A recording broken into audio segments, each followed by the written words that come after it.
Hello and welcome to Rathod science academy. ఈరోజు మనం హిందూ పేపర్లో ఉన్న ఇంపార్టెంట్ ఆర్టికల్స్ తెలుగులో చూద్దాం. సో ఫస్ట్ టైటిల్ తీసుకొని ఆ టైటిల్ నుంచి ఎలా కీవర్డ్ని తీసుకోవాలి, కీవర్డ్ని సిలబస్కి ఎలా కనెక్ట్ చేయాలి, ఏ పాయింట్ ఆఫ్ వ్యూలో చదువుకోవాలి, ఎలా క్వశ్చన్స్ వస్తాయి, ఎవ్రీథింగ్ ఈ వీడియో ద్వారా తెలుసుకుందాం. అండ్ ఈ వీడియోని ఎక్కడ స్కిప్ చేయకుండా లాస్ట్ వరకు చూసినట్లయితే అసలు కరెంట్ అఫైర్స్ ఎలా చదవాలి అని ఒక మీకు ఐడియా వస్తుంది. దాంతోపాటు లాస్ట్లో ప్రిలిమ్స్ ప్రాక్టీస్ క్వశ్చన్స్ కూడా ఇస్తాను, సో దట్ మీకు అర్థమవుతుంది. సో ఈ టాపిక్ నుంచి ప్రిలిమ్స్ క్వశ్చన్స్ ఎలా వస్తాయి, ఎలా మీరు వాటిని సాల్వ్ చేయాల్సి ఉంటుంది, ఎలాంటి టిప్స్ అండ్ ట్రిక్స్ యూస్ చేసుకోవాలి, everything you will be getting some idea అనమాట. సో ఫస్ట్ ఆర్టికల్ ఇక్కడ చూసుకున్నట్లయితే టైటిల్ వచ్చేసి Trump pauses Iran strikes says deal is likely అని ఇక్కడ ఆర్టికల్ ఇవ్వడం జరిగింది.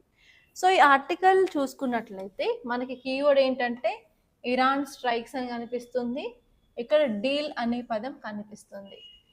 ఓకే, దీన్ని మనం క్లియర్గా మనం చూడాలన్నమాట. సో ఈ టాపిక్ అర్థం కావాలి అంటే కొంత బేసిక్ నాలెడ్జ్ అయితే మనకి రావాలన్నమాట. సో మనందరికీ తెలుసు వెస్ట్ ఏషియాలో ఇన్స్టెబిలిటీ ఉంది అని చెప్పి. ఈ వెస్ట్ ఏషియాలో ఇన్స్టెబిలిటీ దేని గురించి? ఇజ్రాయిల్ అలాగే యుఎస్ కలిసి ఇరాన్ మీద అటాక్స్ చేశారు. దాని పేరే ఆపరేషన్ ఎపిక్ ఫ్యూరీ అన్నమాట. ఆ ఆపరేషన్లో ఏం జరిగింది అంటే ఇరాన్లో ఉన్న మేజర్ లీడర్ ఖమేనీ చనిపోవడం జరిగింది. చనిపోయిన తర్వాత ఇప్పుడు ఇరాన్ ఏం చేస్తుంది అంటే ఇజ్రాయెల్ మీద అటాక్స్, అలాగే వెస్ట్ ఏషియాలో యుఎస్ యొక్క మిలిటరీ బేసెస్ మీద అటాక్స్ అయితే చేస్తుందన్నమాట ఇరాన్. ఓకే, సో ఇప్పుడు ఏంటంటే ఆ యొక్క అటాక్స్లో సివిలియన్స్ చనిపోతున్నారు, అండ్ అలాగే స్ట్రైట్ ఆఫ్ హార్మూస్ని ఆపేశారు, అండ్ చాలా కంట్రీస్కి ఈ యొక్క గల్ఫ్ కంట్రీస్ నుంచి వెళ్ళే ఆయిల్ అండ్ గ్యాస్ కూడా చాలా తగ్గిపోయింది. వాటి వల్ల చాలా కంట్రీస్ ఏవైతే వీటి మీద డిపెండ్ అయి ఉన్నాయో అవి ఎనర్జీ క్రైసిస్ని ఫేస్ చేస్తున్నాయి. అండ్ అంతేకాదు ట్రేడ్ డిస్టర్బ్ అవుతుంది, హ్యూమన్ రైట్స్ వయోలేషన్స్ అవుతూ ఉన్నాయి. ఓకే, అండ్ ఈవెన్ యుఎస్ యొక్క మిలిటరీ బేసెస్ని అటాక్ చేస్తున్నారు కాబట్టి ఇక్కడ యుఎస్ యొక్క ఎసెట్స్ లాస్ కూడా అవుతున్నాయి అన్నమాట. సో అందుకని ఇప్పుడు ఏంటంటే ఫైనల్గా మేము ఒక 5 days టెంపరీగా స్ట్రైక్స్ ఆపేస్తాము, అండ్ ఈ 5 daysలో మేము టాక్స్కి వెళ్తాము, అండ్ ఈ టాక్స్ కొంత పాజిటివ్గా వెళ్ళినట్లయితే ఫైనల్గా ఇరాన్ అండ్ యుఎస్ మధ్యలో డీల్ కూడా కుదిరే అవకాశం ఉంది అని ఈ ఆర్టికల్ చెప్తుందన్నమాట. సో అందుకని జిఎస్ పేపర్ 2 పాయింట్ ఆఫ్ వ్యూలో ఈ ఆర్టికల్ని చూసుకుంటాం. ఎందుకంటే it is talking about West Asian crisis కాబట్టి జిఎస్ పేపర్ 2 ఇంటర్నేషనల్ రిలేషన్స్ దీన్ని చూసుకోవచ్చు. అండ్ జిఎస్ పేపర్ 1లో జియోగ్రఫీ పాయింట్ ఆఫ్ వ్యూలో మ్యాపింగ్ బేస్డ్ క్వశ్చన్ కూడా మీకు ఇక్కడ వచ్చే ఛాన్స్ ఉందన్నమాట. ఇది ప్రిలిమ్స్ బేస్ చూసుకున్నట్లయితే. అండ్ మెయిన్స్లో మీరు చూడాల్సింది ఏంటంటే ఈ డీల్ వల్ల ఇండియాకి ఎలాంటి ఇంపాక్ట్ ఉంటుంది, ఇండియాపై ఎలాంటి ఇంపాక్ట్ ఉంటుందో ఈ డీల్ వల్ల అని చెప్పి మీరు కొంత మెయిన్స్ పాయింట్ ఆఫ్ వ్యూలో చూసుకోవాల్సి ఉంటుంది అనమాట. సో ఇలా prelims and mains point of వ్యూలో ఈ ఆర్టికల్ చదువుకున్నట్లయితే ఏ క్వశ్చన్ వచ్చినా కూడా మీరు ఆన్సర్ చేయగలుగుతారు. ఓకే, సో మనం ఈ ఆర్టికల్లోకి క్లియర్గా వెళ్ళినట్లయితే Trump posted on Truth Social and told reporters. Trump ఒక స్టేట్మెంట్ అయితే చేశారు, అవి ఏంటంటే very good and productive conversations అయితే అవుతున్నాయి, so we are respecting each other, so ఇలాగే కొనసాగితే మాత్రం మేము డీల్ కూడా చేసుకునే అవకాశం ఉంది అని చెప్పి చెప్తున్నారు. అండ్ ట్రంప్ ఏమన్నారు అంటే స్టీవ్ విట్కాఫ్ అండ్ జారెడ్ కుష్నర్ని నెగోషియేటర్స్గా కూడా అపాయింట్ చేశాము, సో వీళ్ళు మాట్లాడుతున్నారు ఇరాన్తో, త్వరలోనే డీల్ ఫైనలైజ్ చేసుకుంటాము, ఇరాన్కి డీల్ చేసుకోవాలనిపిస్తుంది అని చెప్పి డొనాల్డ్ ట్రంప్ స్టేట్మెంట్ చేశారనమాట. సో ఇది కొత్త ఏం కాదు డొనాల్డ్ ట్రంప్కి, ఇంతకుముందు కూడా లైక్ ఇండియా పాకిస్తాన్ మధ్యలో పహల్గామ్ ఇష్యూ జరిగినప్పుడు, ఆపరేషన్ సింధు జరిగినప్పుడు కూడా తను స్టేట్మెంట్ చేశారు, నేనే ఆపాను ఇండియా పాకిస్తాన్ వార్ అన్నట్టు కూడా. సో ఇప్పుడు ఏం చెప్తున్నారంటే Iran willing to make this deal అని అంటున్నారు, కానీ కొన్ని ఆర్టికల్స్ ఏం చెప్తున్నాయంటే ఇరాన్ ఈజ్ డినేయింగ్ దిస్, అసలు మేము ముందుకు రావట్లేదు, మాకు టాక్స్ కూడా అవసరం లేదన్నట్టు ఇరాన్ చెప్తున్నట్టు కొన్ని ఆర్టికల్స్ చూపిస్తున్నాయి అనమాట. నిజాలు తొందరలో బయటకు వస్తాయి. ఒకవేళ డీల్ అయినట్లయితే ఆ డీల్లో ఉన్న ప్రపోజల్స్ ఏంటి, అగ్రిమెంట్స్ ఏంటి, అవన్నీ కూడా క్లియర్గా తర్వాత బయటకు వస్తాయన్నమాట. ఓకే, ఇప్పుడు సడన్గా ఈ పాజ్ దేనికి అన్నట్లయితే 23rd and 22nd March రోజు వాళ్ళు కొంచెం టాక్స్ అయితే చేశారు. ఆ టాక్స్ పాజిటివ్గానే వెళ్ళాయి కాబట్టి మేము డీల్ చేసుకుందాం అనుకుంటున్నాం అంటున్నారు. అండ్ అంతేకాకుండా అక్కడ అటాక్స్ జరగడం వల్ల ఎనర్జీ క్రైసిస్ వస్తుంది, and even loss of assets అవుతున్నాయి, అండ్ ఈవెన్ స్ట్రెయిట్ ఆఫ్ హార్మూస్ని ప్రొలాంగ్డ్గా దాన్ని క్లోజ్ చేస్తే మాత్రం గ్లోబల్ ఎకనామీ అనేది ఎఫెక్ట్ అయ్యే ఛాన్స్ ఉంది అని అంటున్నారు అనమాట. సో అందుకని వాళ్ళు డీల్ అయితే తీసుకొస్తున్నారు. సో ఇప్పుడు మనం ఈ డీల్ గురించి చూసుకున్నట్లయితే అసలు ఎలాంటి ఇంపాక్ట్ ఉండబోతుంది అక్రాస్ వరల్డ్ అనేది ఇంపార్టెంట్. సో ఇప్పుడు ఈ డీల్ వల్ల ఎలాంటి ఇంపాక్ట్ ఉండబోతుంది అంటే ఫస్ట్ వచ్చేసి ఈ యొక్క హ్యూమన్ రైట్స్ వయోలేషన్స్ని మనం తగ్గిస్తాం, ఎందుకంటే స్టాప్ చేస్తాం అటాక్స్ కాబట్టి. దానివల్ల సివిలియన్ డెత్స్ కూడా తగ్గుతాయి, ఈవెన్ మనం ప్రాపర్టీ అసెట్స్ని కూడా మనం సేవ్ చేసుకోవచ్చు. అండ్ నెక్స్ట్ వచ్చేసి స్ట్రెయిట్ ఆఫ్ హార్మూస్ యథావిధిగా ఓపెన్ చేసి రన్ అవుతూ ఉంటుంది కాబట్టి అక్కడ నుంచి గ్లోబల్ ట్రేడ్ని మనం ఎన్షూర్ చేయవచ్చు అనమాట. అండ్ ఈ స్ట్రెయిట్ ఆఫ్ హార్మూస్ గుండానే 20% ఆఫ్ గ్లోబల్ ఆయిల్ వెళ్తుంది కాబట్టి ఇప్పుడు మనం వేరే కంట్రీస్లో కూడా ఎనర్జీ సెక్యూరిటీ అనేది మనం ప్రొవైడ్ చేయవచ్చు, ఫ్రీ మూవ్మెంట్ ఆఫ్ షిప్స్ అనేవి అవుతాయి. దానివల్ల మనం ప్రాపర్గా సేఫ్టీ అండ్ సెక్యూరిటీని కూడా ఎన్హాన్స్ చేయొచ్చు అనమాట ఇండియన్ ఓషన్ రీజియన్లో. అండ్ నెక్స్ట్ వచ్చేసి ఎకానమీ బూస్ట్ అవుతుంది, not only Indian economy, almost all world economy అనేది మళ్ళీ రీగెయిన్ మొమెంటమ్కి తీసుకురావచ్చు అనమాట. సో ఇలా డిఫరెంట్ ఇంపాక్ట్స్ అయితే ఈ యొక్క డీల్ గురించి ఉన్నాయన్నమాట. But we have to wait and watch అసలు ఏం జరుగుతుంది అని చెప్పి. ఓకే, నెక్స్ట్ ఆర్టికల్ చూసుకున్నట్లయితే centre mulls delimitation based on 2011 census to implement women's quota. Okay, ఈ ఆర్టికల్లో మనం చూసినట్లయితే కీవర్డ్స్ డీలిమిటేషన్ అంటున్నారు, 2011 సెన్సస్ అంటున్నారు, ఉమెన్ కోటా అంటున్నారు. ఈ మూడు చాలా ఇంపార్టెంట్ అనమాట. ఓకే, సో మనం ఈ ఆర్టికల్ గురించి చూసుకున్నట్లయితే కొంత బేసిక్ ఐడియా అయితే ఉండాలి. ఈ ఆర్టికల్ వచ్చేసి 106 కాన్స్టిట్యూషనల్ అమెండ్మెంట్ యాక్ట్ గురించి చెప్తుంది అనమాట. ఇదేంటంటే like 33% of women reservation act. Okay, ఈ యాక్ట్ వచ్చేసి 33% ఆర్ 1/3 రిజర్వేషన్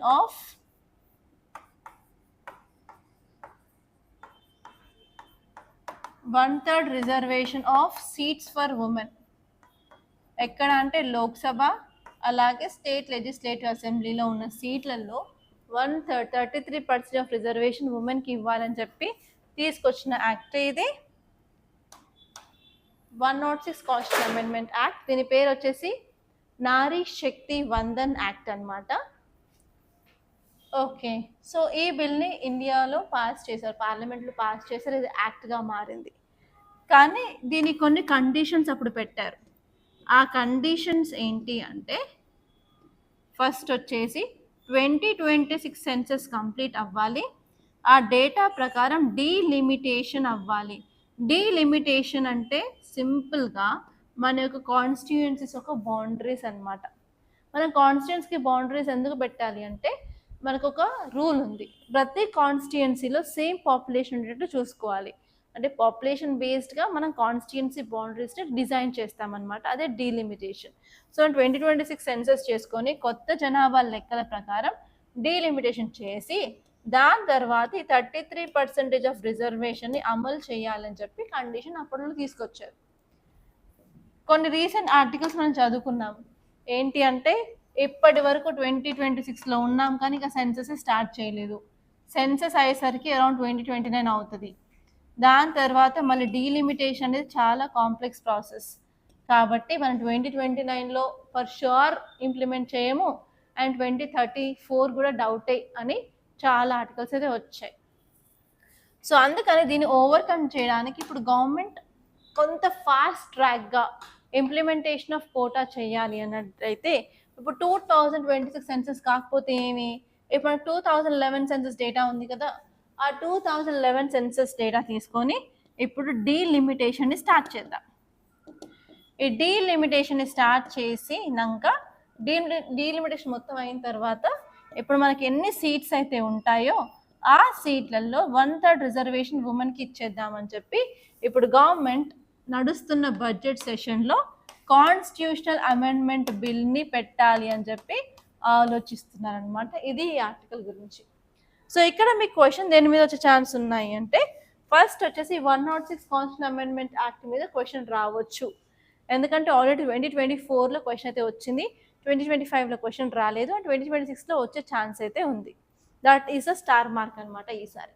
అండ్ నెక్స్ట్ వచ్చేసి ఇది కాన్స్టిట్యూషన్ అమెండ్మెంట్ బిల్ అంటున్నారు కదా, సో మనకి ఆర్డినరీ బిల్ ఉంటుంది, మనీ బిల్ ఉంటుంది, ఫినాన్స్ బిల్ ఉంటుంది, అండ్ కాన్స్టిట్యూషన్ అమెండ్మెంట్ బిల్ ఉంటుంది అనమాట. సో ప్రతి బిల్లుకి తేడా ఏంటి, అసలు ఏ బిల్ ఏంటి, అండ్ ఏ బిల్ని ఎక్కడ ప్రవేశపెడతారు, అండ్ దానికి కావాల్సిన మెజారిటీ ఏంటి, అసలు ఏ బిల్ని ఆర్డినరీ బిల్ అంటారు, సో అవన్నీ కూడా మీకు కంపల్సరీ కొంత క్లారిటీ అయితే ఉండాలి. సో బిల్స్ కూడా ఈసారి చాలా ఇంపార్టెంట్ అనమాట. Bills, passage of bills, types of bills.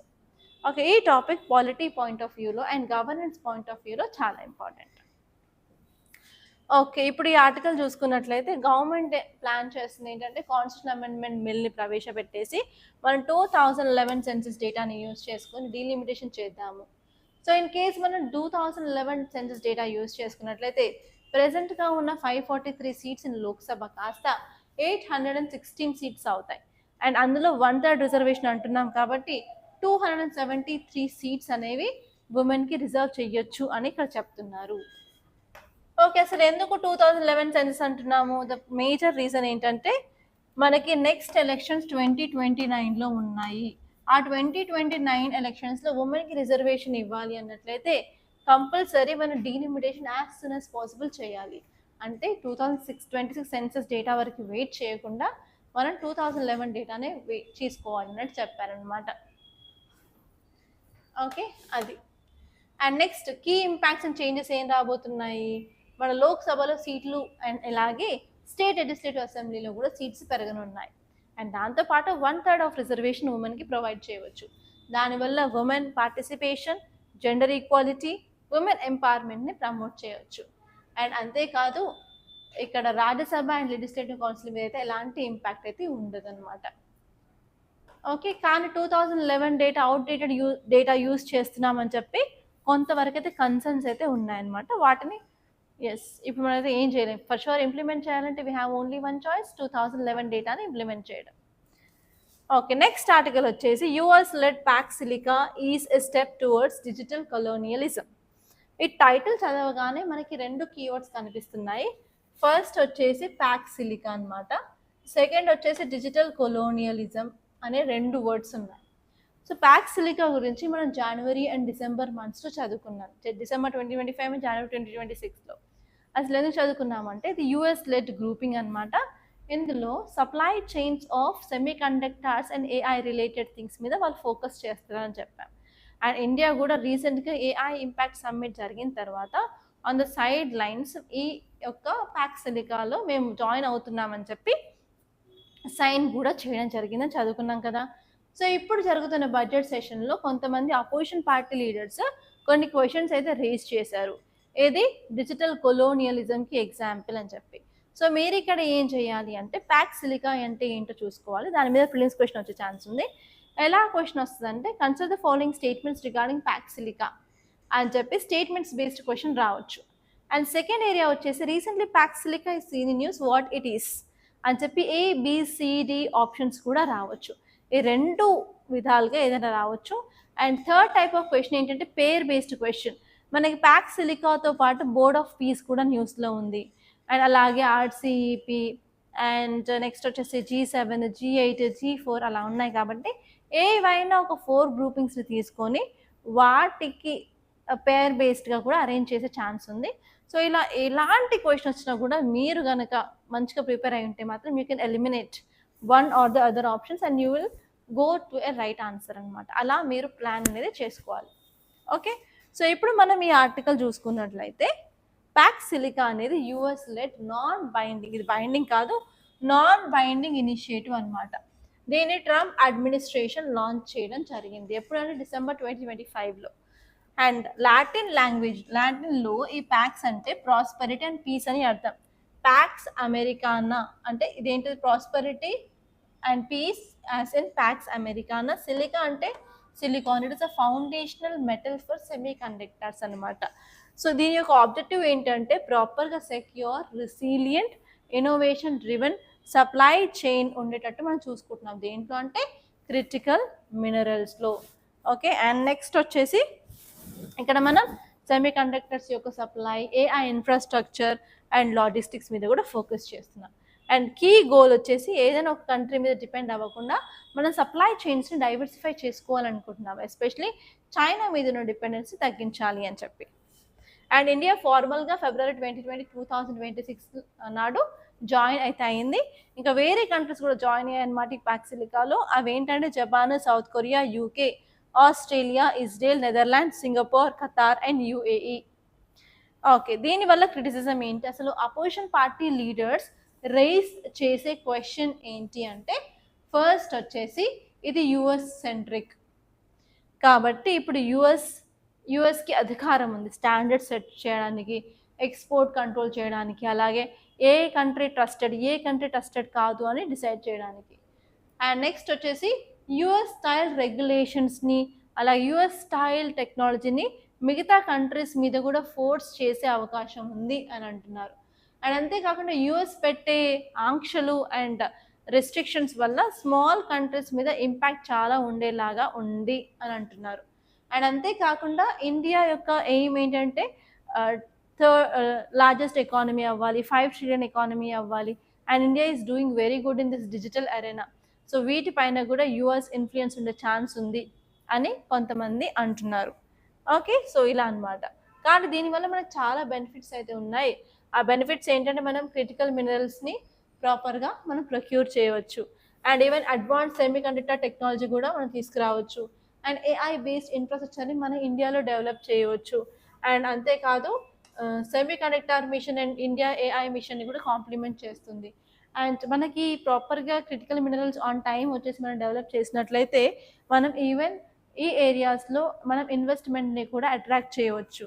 And అలాగే ఇండియా పొజిషన్ గ్లోబల్ స్టాండర్డ్స్లో పెరుగుతుంది అని కూడా అంటున్నారనమాట సమ్ ఎక్స్పర్ట్స్.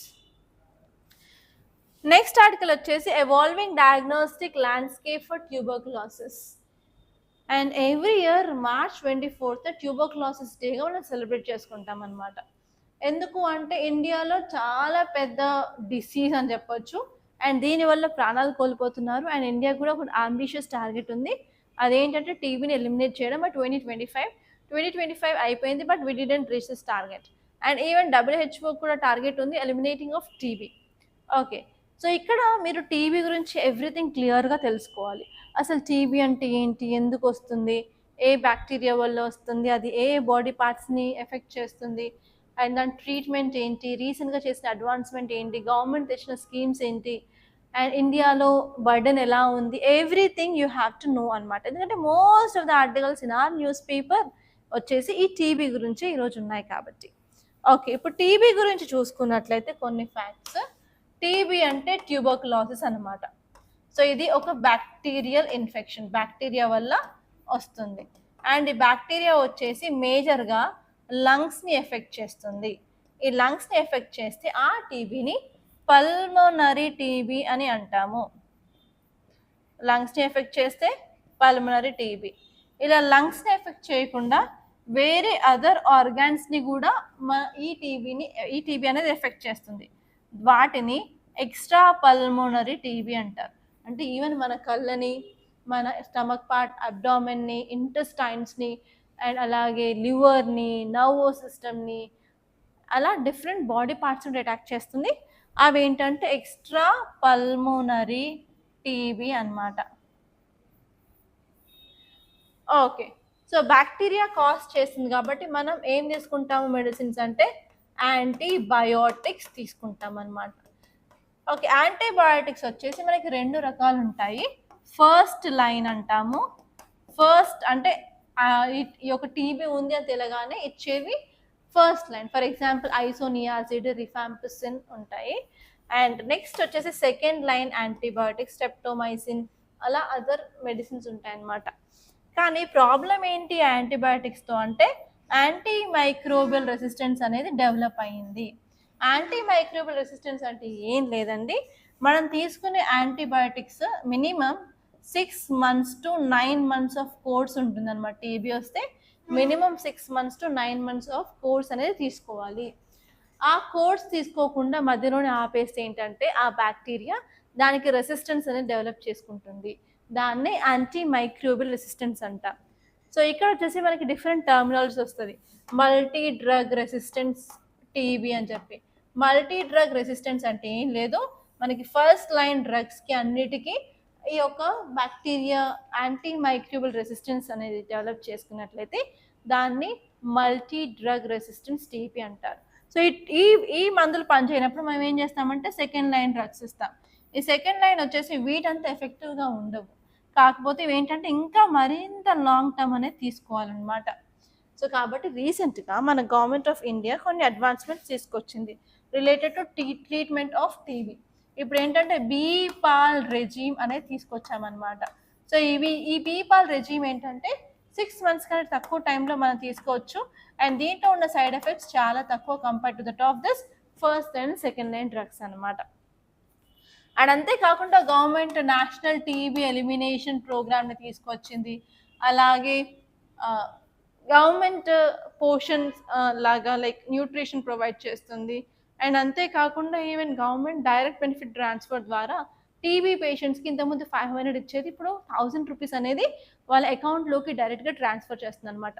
సో ఇలా ఎవ్రీ ఏరియా ఆఫ్ టీబీ మీరు చూసుకోవాలి. ఈవెన్ WHO కూడా ఎలాంటి మెజర్స్ తీసుకుంటుంది వేరే కంట్రీస్లో అని కూడా. ఓకే, టీబీ గురించి చూసినట్లయితే టీబీ అనేది ఒక బ్యాక్టీరియల్ ఇన్ఫెక్షన్. ఇది ఎందుకు వస్తుంది అంటే మైకోబాక్టీరియం ట్యూబర్క్లోసిస్ అనే బ్యాక్టీరియా ఎఫెక్ట్ చేయడం వల్ల వస్తుంది. ప్రైమరీగా ఫస్ట్ అది మన లంగ్స్ని ఎఫెక్ట్ చేస్తుంది, దాని తర్వాత మెల్లిమెల్లిగా వేరే అదర్ పార్ట్స్ ఆఫ్ బాడీని కూడా ఇన్ఫెక్ట్ చేయవచ్చు. అవి abdomen, glands, bones and nervous system. And ఇది ఎలా స్ప్రెడ్ అవుతుందంటే ఎయిర్ బోర్న్ ట్రాన్స్మిషన్. ఇప్పుడు మన దగ్గర టీబీ పేషెంట్ ఉన్నారు, దగ్గుతున్నారు, స్నీజ్ చేస్తున్నారు. సో మనం కూడా అక్కడే ఉన్నామంటే మనం అవి ఫీల్ చేస్తే అవి మనకు కూడా వస్తాయన్నమాట. అండ్ అంతేకాకుండా ట్రైనీ డ్రాప్లెట్స్, స్నీజెస్, కఫ్ చేసినప్పుడు కూడా ఇన్ఫెక్టెడ్ పర్సన్స్ దగ్గర ఉన్నప్పుడు అవి కూడా మనకి వచ్చే ఛాన్స్ ఉంటుంది. అండ్ కీ హైలైట్స్ చూసినట్లయితే మన ఇండియాలో కొన్ని మెజర్స్ తీసుకుంటున్నాం కాబట్టి ఈ టీబీ కేసెస్ అనేవి తగ్గుతూ వస్తున్నాయి కొంత మేర వరకు. అంతేకాని మనం కంప్లీట్గా అయితే ఎలిమినేట్ చేయలేకపోయాము. సో ఇండియాలో వచ్చేసరికి 2022లో అరౌండ్ 20/1 lakh కేసెస్ అయితే ఉన్నాయి. 2050లో అయితేనేమో 237 అలా ఉండేది. అంటే ఓవరాల్గా 16% అయితే తగ్గడం జరిగింది అనమాట. అండ్ మోర్టాలిటీ కూడా చాలా తగ్గింది. టీబీ రిలేటెడ్ డెత్స్ అనేవి 18% తగ్గాయి. అండ్ అంతేకాకుండా ట్రీట్మెంట్ సక్సెస్ కూడా చాలా పెరిగింది అనమాట because of this BPaL regime. And state wise చూసుకున్నట్లయితే బెస్ట్ పర్ఫార్మింగ్ స్టేట్స్ ఏంటి ఇండియాలో అంటే Himachal Pradesh, Odisha and Gujarat. Lowest performing states వచ్చేసి పంజాబ్, బీహార్ అండ్ కర్ణాటక. సో ఇక్కడ WHO అండ్ గవర్నమెంట్ ఇనిషియేటివ్స్ ఏం తీసుకొచ్చారు అంటే government of India national strategic ప్లాన్ని తీసుకొచ్చింది 2017 to 2025 అనమాట. సో ఇది ఏం చేస్తుంది అంటే around 44 new TB cases or 65 total cases per lakh పాపులేషన్స్ని ఉండేటట్టు ట్రై చేస్తుంది అనమాట. అండ్ అంతేకాకుండా కంప్లీట్గా ఈ ప్రోగ్రామ్ ద్వారా టీబీని 2025లో ఎలిమినేట్ చేయాలనుకున్నాము. అండ్ దాంట్లో భాగంగా ఈవెన్ న్యూట్రిషన్ సపోర్ట్ కూడా ప్రొవైడ్ చేస్తున్నాం, ఎస్పెషలీ పేషెంట్స్కి 500 రూపీస్ డైరెక్ట్ బెనిఫిట్ ట్రాన్స్పోర్ట్ ద్వారా.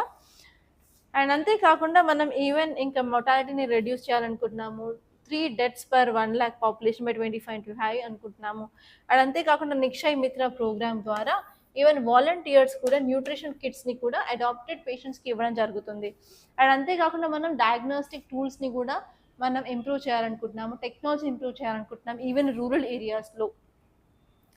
ఓకే, అండ్ ఈవెన్ మొబైల్ ల్యాబొరేటరీస్ని కూడా గవర్నమెంట్ ఆఫ్ ఇండియా చేస్తుందన్నమాట.